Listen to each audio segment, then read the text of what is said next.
Bawa kwartawab shalanawa. Bawa kwartawab shalanawa. Aba Yahawa syabasamayam. Aba Yahawa syabasamayam. Salaka lanawa. Salaka lanawa. Al kataa yanawa. Al kataa yanawa. Watawadalak al damak. Watawadalak al damak. Sasatap at kataa yanawa. Sasatap at kataa yanawa. Kal halal hawad la aba Yahawa al hayam. Kal halal hawad la aba Yahawa al hayam. Bahasam masyayak kihawashay. Bahasam masyayak kihawashay. Bahasam raw kakadas. Bahasam raw kakadas. Yaman. Yaman. Okay, dito na tayo sa chapter 56 sa Book of Jasher. Hanggang chapter 91 ito 91 ito. Matapos na ang Book of Jasher. Nasa 56 pa tayo. Pag matapos to, isunod natin ang Makabi. Ang Makabiyo, aklat ni Makabiyo, isunod natin. Ilang aklat yan? Busin natin yan lahat. First book, second book, third book. Hanggang pang-apat na aklat. So, dito tayo. Okay? Basa. Ang aklat ni Jasher, Kabanata 56, verse 1 to 68. At si Israel ay nabuhay sa lupain ng Ehipto na 17 taon. At ang mga araw ni Israel at ang mga taon ng kaniyang buhay ay 100 at 47 taon. Nang panahong iyon, si Israel ay inatake ng sakit na kanyang ikinamatay. At siya ay nagsugo at tinawag ang kanyang anak na si Joseph mula sa palasyo. At si Joseph at ang kanyang dalawang anak ay dumating at naparoon sa kanyang ama.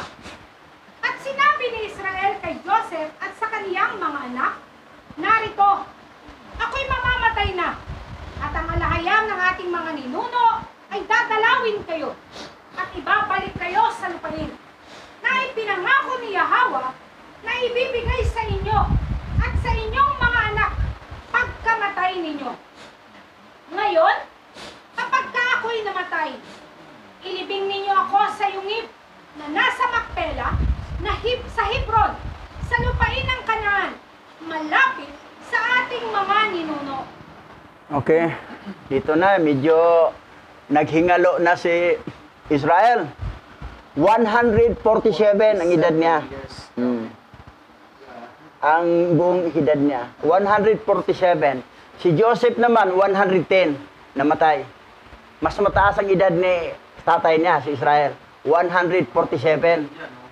Wala nang taong makaedad ng ganon sa panahon na ito ngayon. Kahit 110. Wala na rin.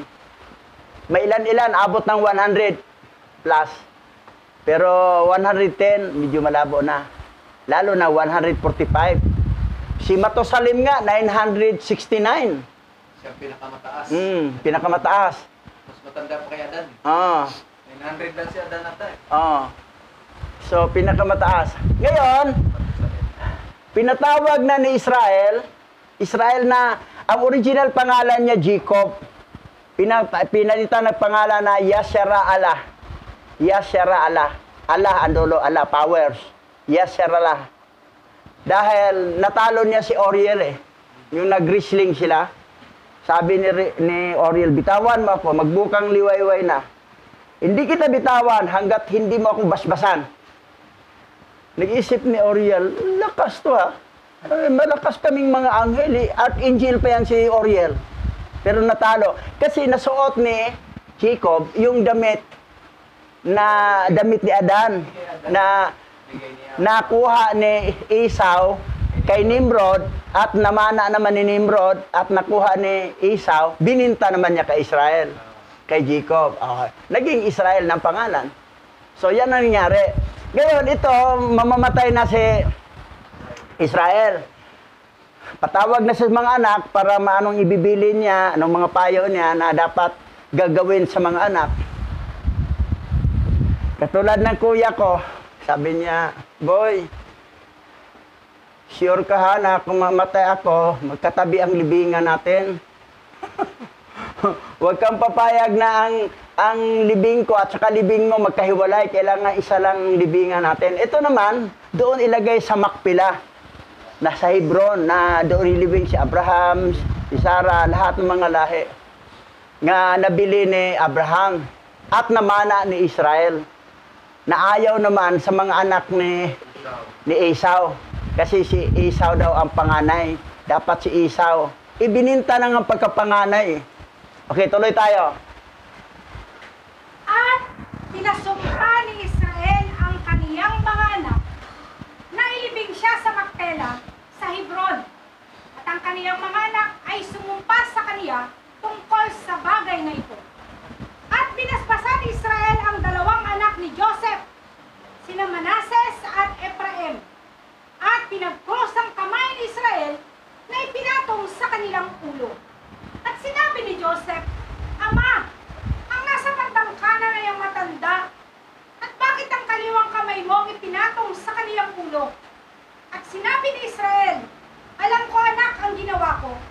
At pareho silang dalawa na maging dakila ang kanilang bansa sa mga lahi nila. Ngunit ang nakababata ay makabuo ng maraming mga bansa. At iniutos niya sa kanila na sinasabi, Paglingkuran ninyo ang Yahweh na ating alahiyang, sapagkat siyang nagligtas sa inyong mga magulang, ay magliligtas din sa inyo sa lahat ng kabagabagan.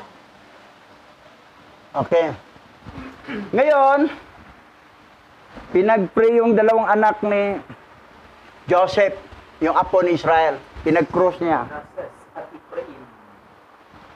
Ngayon, bagabag si Joseph, bakit sa kaliwa, ang kamay mo ang si Manasi?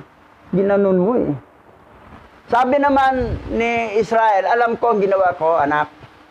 Pareho silang dalawa, dakilang bansa. Mga dakilang bansa. Pero itong nakakabata, ito si Ephraim, ay makabuo ng maraming mga bansa. Naging physical body na ang espiritu.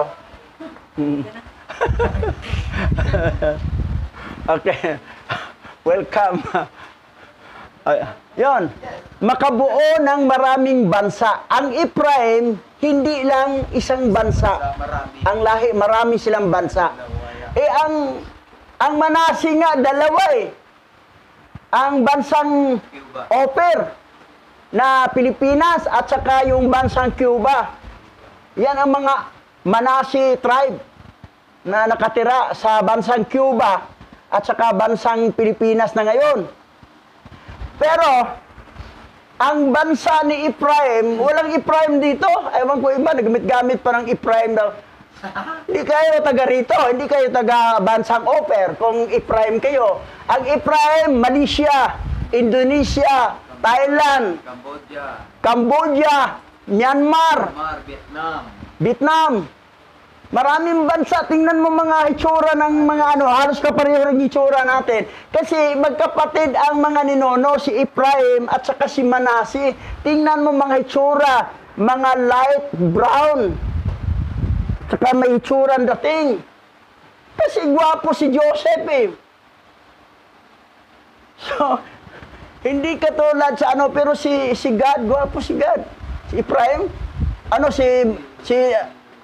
si Tribe of God, yung native America. Indian. Mga Indian. Mga Indian American. Pero ang salita nila, Espanyol. Katulad din sa Cuba, Espanyol. Eh dito sa atin, Espanyol. Mga Espanyol, sabi niya, paano kayo maging remnant Hebrew Israel tribe of Manase? Na yung mga itsura nyo, medyo may pagka-mistiso. Eh siyempre, mistiso, gwapo si Joseph, mga anak ng dalaw, gwapo din eh. Hindi katulad ng mga Juda, mga busing atong naong, mga itim pa ang balat. Ang mga ilong hindi matangos. Sabi nga nakita ni Haring Paraon, mga kapatid ni Joseph, sabi niya, mga makisig talaga. Pero katamtaman lang ang hitsura. Katamtaman. Hindi katulad kay Joseph, napakaganda ang anyo.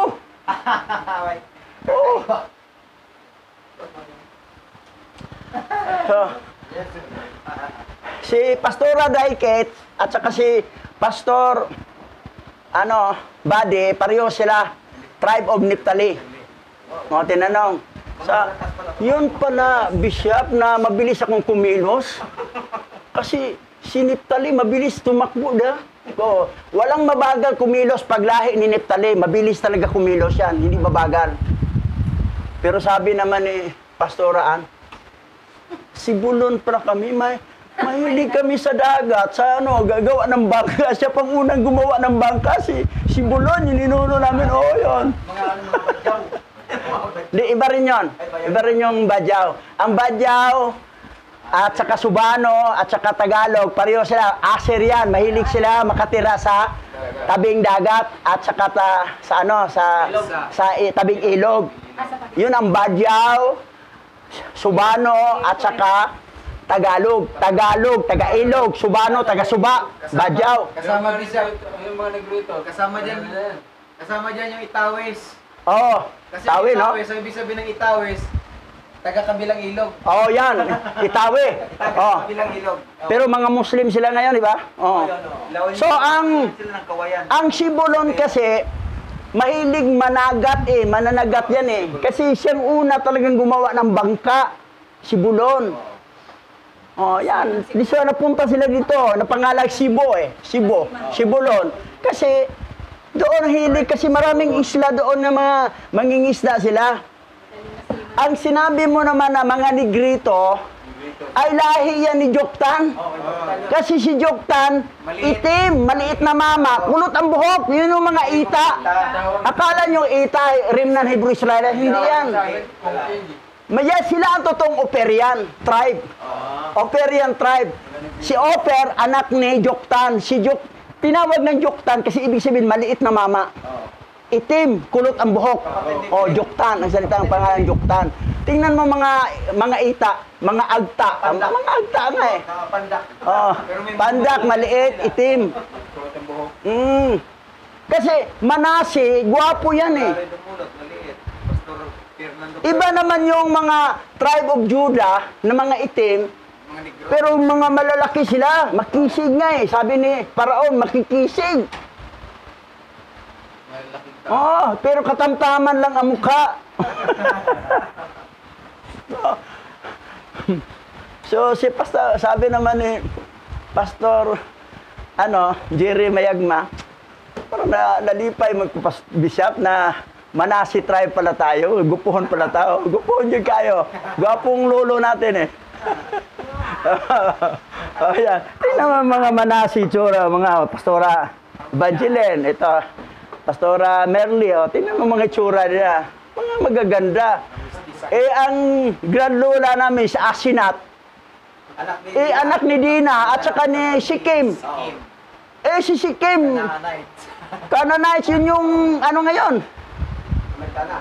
Yung bansang Lebanon. Sino bang artista ng Libanes? Si Tom Cruise. Tingnan mo si Tom Cruise, gano'ng kagwapo. Ganyan kagwapo si Kim. Si Kim naman, hindi na in love sa kapwa Canaanites. Doon siya na in love sa Hebrea. Kay Dina. Kasi maganda si Dina yun, tama na. Tuloy na tayo dito. Okay. Basa. At sinabi ni Israel, tawagin ninyo ang lahat ng inyong mga anak at iharap sa akin. At ang lahat ng mga anak ng inyong mga anak. At silang lahat ay dumating at umupo sa harap niya. At sila'y pinagpala ni Israel. At sinabi niya sa kanila, ang Yahawa lahayan ng ating mga ninuno ay magbibigay sa inyo ng 1,000 ulit at pagpalain kayo. At naway bigyan niya kayo ng pagpapala ng inyong amang si Abraham. At ang lahat ng mga anak ni Israel ay nagsilabas nang matapos niya silang nabasbasan. At sa sumunod na araw ay muling tinawag ni Israel ang kanyang mga anak. At silang lahat ay nagtipon at lumapit sa kanya at umupo sa harapan niya. At si Israel sa araw na iyon ay pinasbasan ang kanyang mga anak bago siya mamatay. Sa bawat isa, alinsunod sa kanilang pagpapala. Masdan, ito ay nakasulat sa aklat ng batas ni Yahweh na nauukol sa Israel. Oh. Ito, detalyado to siya, yung mga testamento ng mga patriarch. Testamento ni Ruben, ni Simeon, testamento ni ano sila. Dito detalyado na yung pagbasbas na anong mga klase silang ano. So ngayon, ito na, kasi malubha ng karamdaman ni Israel. Pero naman, 147 ang edad. Oo. Ako nga, 68. Ngayong December, 69 ako. Ngayong December, 69. Pero mukha lang akong 67. Pero naramdaman ko rin niya medyo minahina na rin katawan eh. Hindi katulad dati na maliksi. Pero ano pala yan, mga 60 plus pala yan. Eto, 147. So, medyo mahina na talaga immune system. Ano na siya, patapos na talagang ending ng buhay niya. So ngayon, ito na yung bilin niya sa mga anak niya. Ngayon, tuloy. At sinabi ni Israel kay Juda, nalalaman ko aking anak na ikaw ay isang makapangyarihang lalaki para sa iyong mga kapatid. Maghari ka sa kanila, at ang iyong mga anak ay maghahari sa sambahayan ni Israel magpakailanman. Turuan lamang ang iyong mga anak na lalaki ng busog at lahat ng mga sandata ng digmaan upang sila ay makalaban sa mga digmaan ng kanilang kapatid na mamumuno sa kanyang mga kaaway. At muling inutusan ni Israel ang kanyang mga anak sa araw na iyon na sinasabi, Masdan, ako sa araw na ito ay titipunin ng mga tao at buhatin ninyo ako mula sa Ehipto at ilibing ninyo ako sa yungib ng Magpela gaya ng iniutos ko sa inyo. Si Judah ang binanggit ni Israel nga mamuno sa buong tribo. Judah. Tribe of Judah. Sila, kayong nanood sa YouTube channel, mga Tribe of Judah, nasa karamihan, nasa USA. Mayroon din sa iba-ibang bansa, mga Tribe of Judah. Hodyo. Kaya lang may nadagdag na 2 tribo na tinawag na rin mga Hudyo. Pero hindi naman sila Hudyo, totoo. Tinawag na sila. Katulad ni Mardukay, Tribe of Benjamin siya eh. Pero ang sabi niya, Hudyo siya. Si Apostol Pablo, sabi ni Apostol Pablo, Hudyo siya. Pero ang tribe niya, Benjamin. Kasi ang tribe of Benjamin, tribe of Levi, at tribe of Judah, sila yung nagsama. Sila yung nagsama-sama. Ang tribo naman, noong 721 BC, ang 10 tribo ay na-scattered sa 4 na sulok, yung lumosob ang Assyrian Empire. So, ang natirang tribo, 3 na lang. Judah, Benjamin, Levi. At dahil sila nagsama, yung nilosob ng 70 AD, pati yung panahon ni King Nebuchadnezzar, so yung templo ni ginawa ni King Solomon ay nasira. At ang nangyari, itong Levi at saka Benjamin, matawag na rin sila mga Hudyo. At sa panahon ni Mashiach Yahushua, sila yung 3 tribo ang nagpapatay. Biro mo, nakita ni Poncio Pilato, wala mong nakitang kasalanan ni Yahushua. Dapat siya pakawalan. Pero magpili kayo, sinong pakawalan natin? Si Yahushua o si Barabas?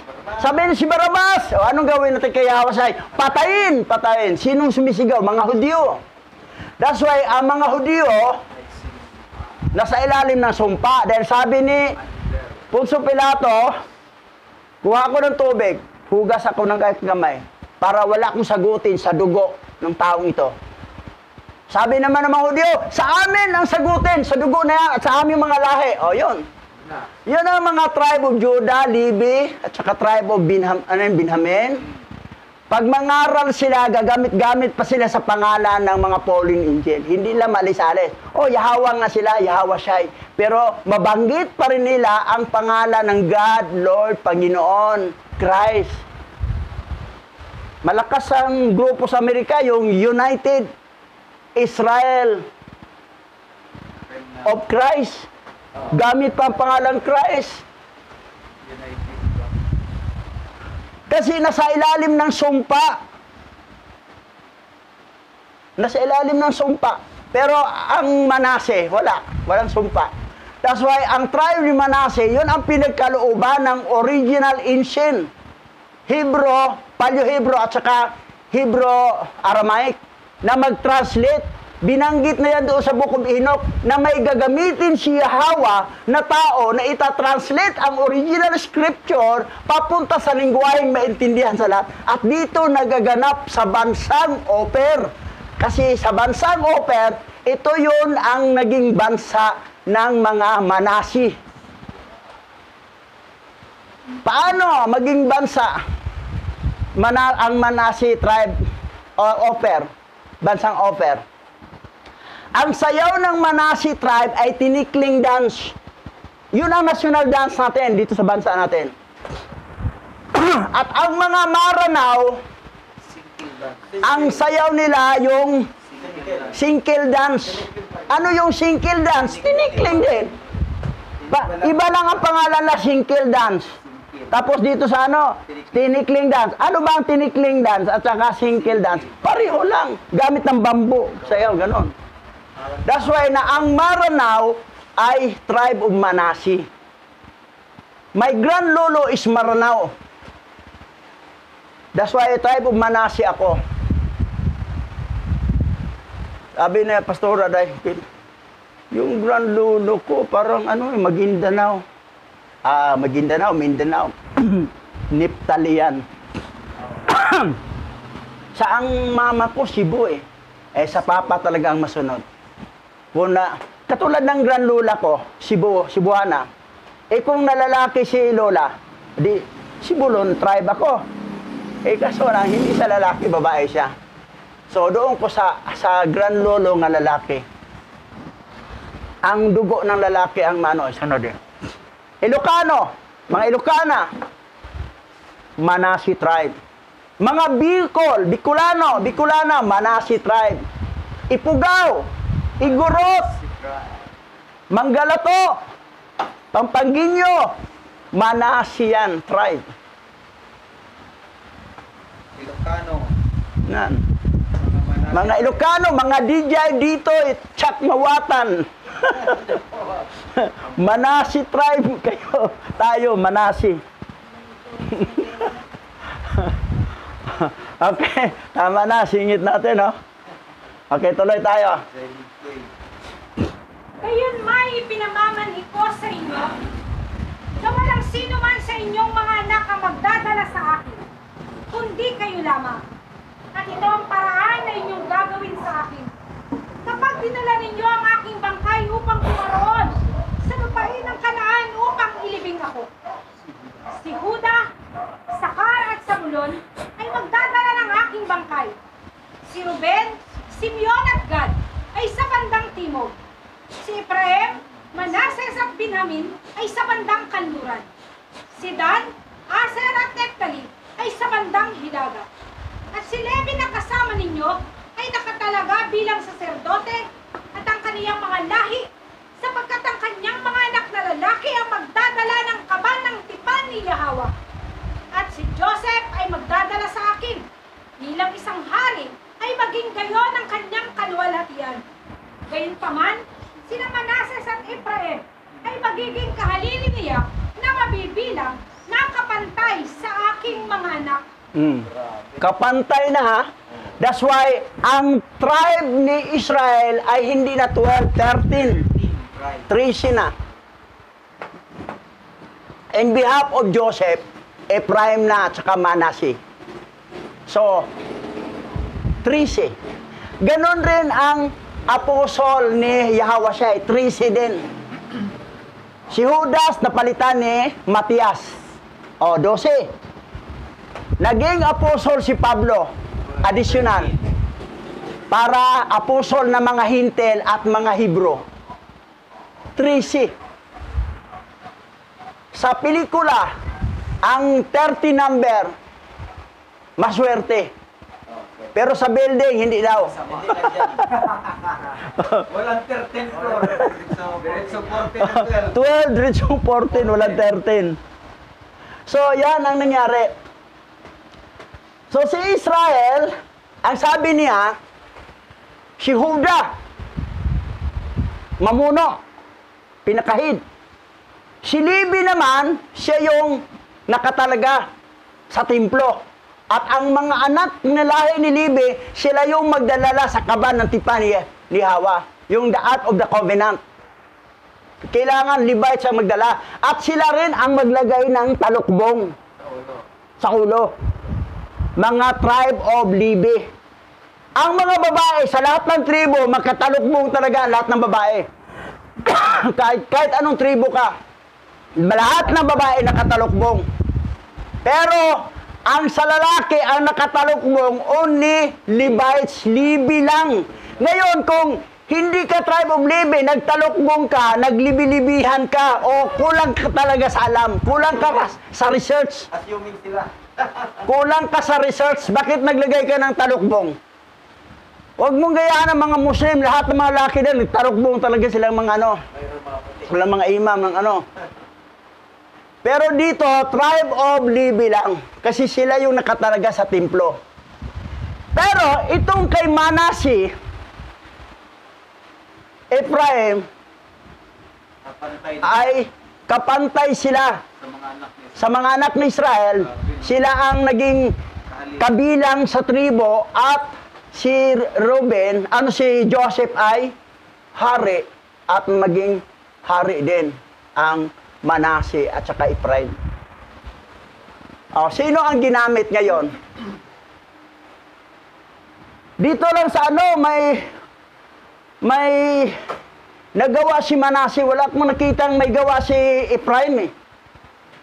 Yung si Simeon na hindi magpagapos, sinapak ni Manase. Bagsak. Nakulong. Ngayon si Judah, naghagis ng napakalaking bato sa kanang kamay, sinalo sa kabilang kamay, sa kaliwa, tapos inupuan, durog. Ginawa rin ni Manase. That's why, si Judah at si Manase halos magkapantay sila nga manunguna. Pero ngayon, dahil ang mga Judah ngayon ay nasumpa, mga Judah, mga Hudyo, ay wala kayong binatbat sa Manase. Ang Manase ang ginamit ni Yahweh na mag-translate sa original scripture na matranslate sa lingwaheng maintindihan. Hindi kayo mga Judah. Kasi kayo mga Judah, nagbanggit-banggit pa kayo ng mga pangalang Paul in Angel. Nasabi ni Yahweh, huwag ninyong banggitin ang mga pangalan na yan. Pero bakit binanggit nyo? Kasi nasa ilalim kayo ng sumpa. Dito sa Pilipinas, mayroon ding nagbanggit-banggit, gaya-gaya putumaya. Sinabi ko, kayo nagbanggit-banggit kayo, kayong taga Cebu. Sabi niya, di ba binanggit mo? Binanggit ko para sa'yo yun. Na malaman mo na nagbanggit kayo, hindi yung binanggit ko sarili ko pangangaral, nagbanggit ko. Iba ring utak makipag-debate din. Ayan. Kasi nasa ilalim ng sumpa eh. Ngayon tuloy tayo. Tama na, bubugsarado yung mga pasaway. Tuloy. Ganito ang gagawin ninyo sa akin pagka ako'y inyong dinala. Huwag ninyong pabayaan ang anuman sa lahat ng iniutos ko sa inyo. At ito ay mangyayari kapag ginawa ninyo ito sa akin, ay alalahanin kayo ni Yahweh ng may pag-ibig at ang inyong mga anak pagkatapos ninyo magpakailanman. At kayong mga anak ko, parangalan ng bawat isa ang kaniyang kapatid at ang kaniyang kamag-anak, at utusan ninyo ang inyong mga anak at anak ng inyong mga anak na pagkamatay ninyo ay maglingkod sila kay Yahweh, ang alahayan ng ating mga ninuno, ng buong puso sa lahat ng kanilang mga upang pahabain ang inyong mga araw sa lupain na tinitirhan ng inyong mga anak at ang mga anak ng inyong mga anak magpakailanman. Pagka inyong ginawa ang mabuti at matuwid sa paningin ni Yahweh na ating malahayag upang yumaon sa lahat ng kaniyang mga daan. Yan ang bilin ni Israel, ha? Na kailangan paglingkuran ninyo si Yahweh at sa inyong mga anak at sa mga anak na inyong mga anak upang haba ang inyong tirahan doon sa lupain na doon kayo nanirahan. Kaya napalayas kasi hindi na naglingkod na sa revolto, idolatry. Simula noong namatay si Haring Solomon, divided kingdom. Yung si Rehoboam, anak niya, 3 tribo na lang natira. Judah, Benjamin, Levi. Yung 10 tribo, Roboam. Ephraim yon, tribe. That's why ang Ephraim, hindi talaga nakasama sa 144,000. Magaling lang magtago rin mga magulang nila sa mga sanggol nila. That's why walang napatay. Pero hindi sila kasama sa 144,000 ang Ephraim kasi sila kasi nag-una ng nahumaling sa mga revolto, mga idolatry, samba sa ibang mga deity. Diyos-Diyosan. Yan ang nangyari sa kanila. That's why napalaya sila. At diyan malaman ang story doon sa Book of Maccabi. Doon malaman yung paano sila tinorture, paano sila kinawawa. Yan ang nangyari. Ngayon, tuloy tayo.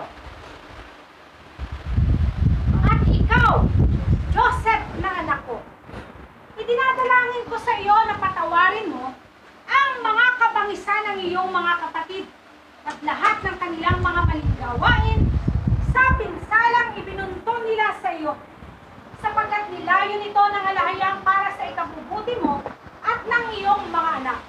O anak kong si Joseph, huwag mong ipaubaya ang iyong mga kapatid sa mga naninirahan sa Egypto, nisasaktan ang kanilang damdamin.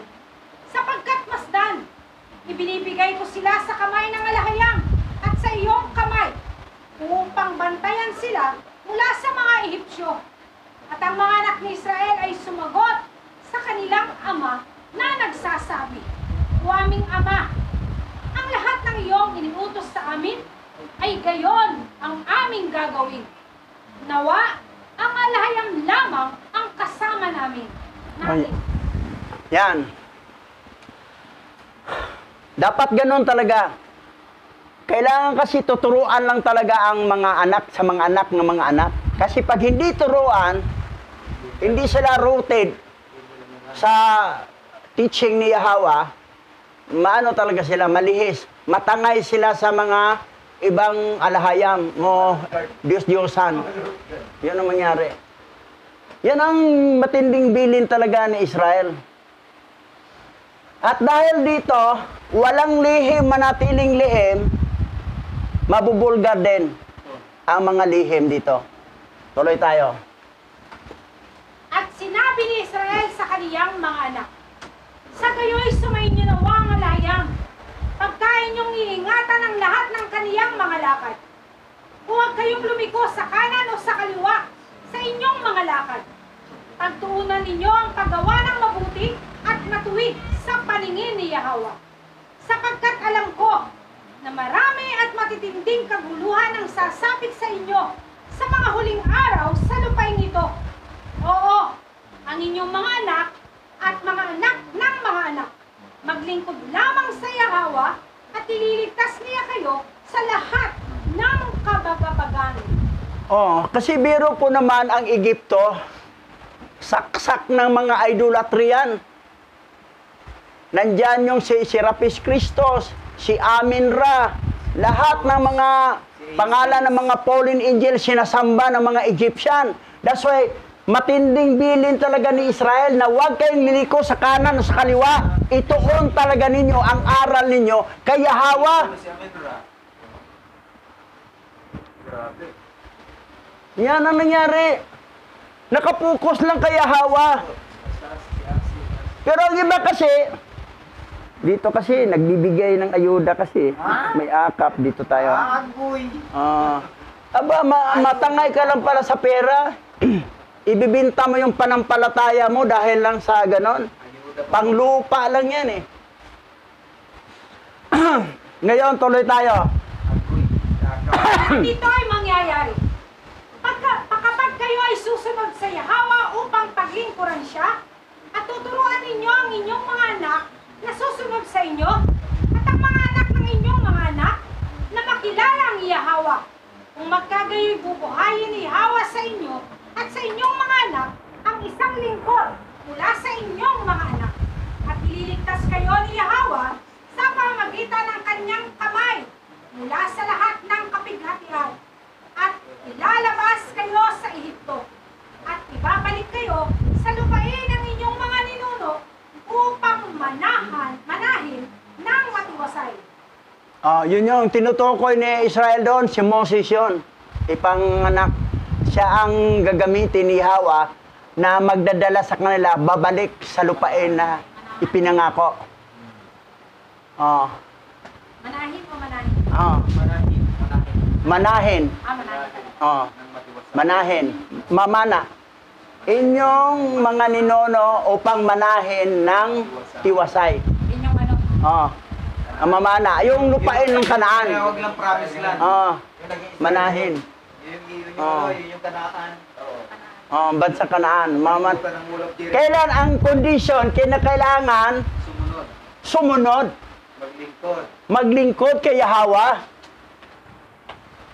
So, nagdepende kasi sa aral yan sa magulang eh. Aralin mo, turuan mo, hubugin mo ang anak mo. Ang anak mo naman, maghubog naman sa anak naman nila. At sa anak naman nila, maghubog sa mga kanak-anakan hanggang pang ilang generation.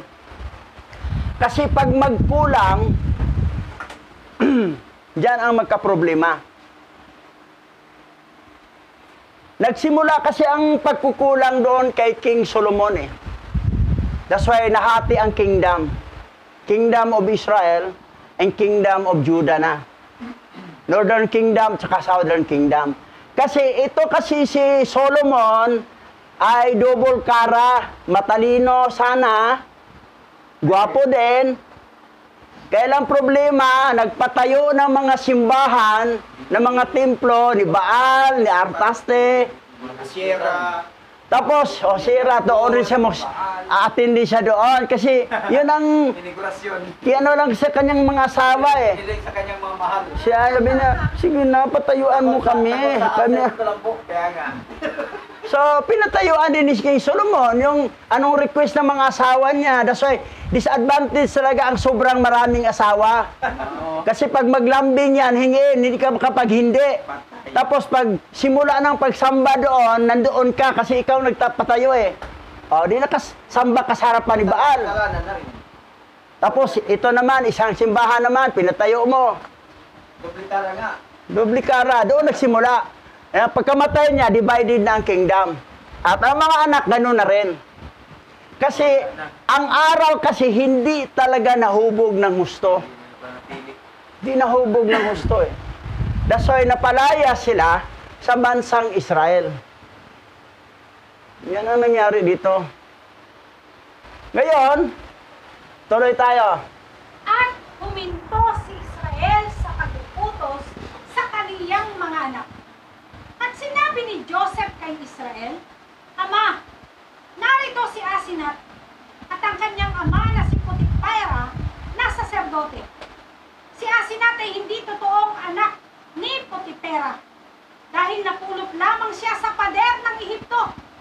At naalala namin na sinabi mo na ang anak ni Sikem at ni Dina ay nilagay mo sa pader ng Ehipto.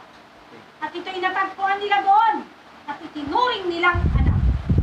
At sinabi ni Israel kay Asenat, lumapit ka sa akin nang mahalikan kita at patawarin mo ako sa aking nagawa sa iyo. Dahil sa galit ko kay Sikem na iyong ama, dahil ginahasa niya si Dina na iyong ina, at ikaw ang kanilang bunga. At lumapit si Dina kay Asenat, niyakap Inilagay ni Israel ang kaniyang mga paa sa higaan at siya'y namatay. Pero mo ha, the last breath, huling hininga, doon niya nalaman, walang lihim manatiling lihim, nalaman niya na ang kanyang apo na nilagay niya, tinapon niya doon, ayun pala ang naging manugang niya, asawa ni Joseph na minamahal niyang anak. Pamangkin niya. Pamangkin ni Na, Joseph. pamangkin ni Joseph. Pamangkin ni Joseph Yan ang pala nangyari. asawa niya. Oh. Tapos, nalaman din ni Dina kasi si nanay, lumapit din. niya. Balikan niya. Anak, ikaw pala yung anak ko. Nag-iyakan sila ng mainam. Iyakan sila na lahat na. At least sa wakas, nalaman na ang anak ni Dina, na anak nila ni si Kim, Mabuting kalagayan pala. nabuting kalagayan, asawa pala ni Joseph. At ang anak, si Ephraim, na Manase. Nagyakan sila. Tapos, wala na, gumano si Israel, wala na. Tapos na ang hininga niya. Dead or alive. At least, walang lihim, manatiling lihim, nalaman. Mali. Mali. Parang ending drama to. Yung drama. Oh, okay, tuloy tayo. At si Joseph ay dumapas sa kaniyang ama, at siya'y sumigaw at umiyak sa ibabaw niya, at kaniyang hinagkan siya, at siya'y sumigaw sa isang mapait na tinig, at kaniyang sinabi, "O aking ama, aking ama!" At ang mga asawa ng kaniyang mga anak, at ang kaniyang buong sambahayan, ay nagsipaton at nagsilapit kay Israel, at kanilang iniyakan siya, at sumigaw ng napakalakas na tinig. At ang lahat ng mga anak ni Israel ay tumayo na magkakasama, at kanilang hinapak ang kanilang mga kasuotan. At silang lahat ay nagsuot ng kayong magaspang sa kanilang mga balakang. At sila'y nagpatira pa, at sila'y naghagis ng mga alabok sa kanilang mga ulo. Nagsilapitan ang kanilang mga asawa. Asawa eh. Dami. Asawa no? Oh. Matalak-talak talaga buhay nila no? Asawa eh. Pero hindi ma-apply dito yon kasi ano? Gubot. Gubot. Ah. At least nalaman natin sa mga ninono natin, ganun sila. So, kita mo, paano namatay si Israel?